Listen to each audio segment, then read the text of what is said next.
Hello అందరికీ, ఎలా ఉన్నారు? ఫిష్ కర్రీ ఎలా చేయాలో చూపించబోతున్నాను. ముందుగా అయితే ఆనియన్స్ అలా కాల్చుకొని పేస్ట్ చేసుకోవాలి.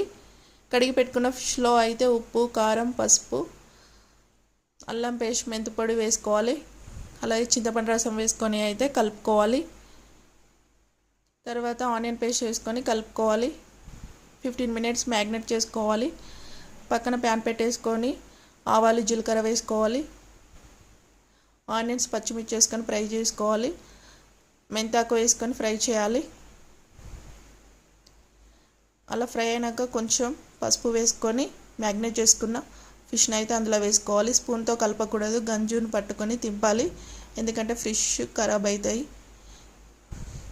చివరగా చింతపండు రసం వేసుకొని అయితే కుక్ చేసుకోవాలి. చివరగా ఉప్పు వేసుకొని, ధనియాల పొడి వేసుకొని, కొత్తిమీర వేసుకొని కుక్ అయితే చేసుకోవాలి. ఫిష్ కర్రీ అయితే రెడీ అయిపోయింది ఫ్రెండ్స్. నచ్చితే సబ్స్క్రైబ్ మై ఛానల్.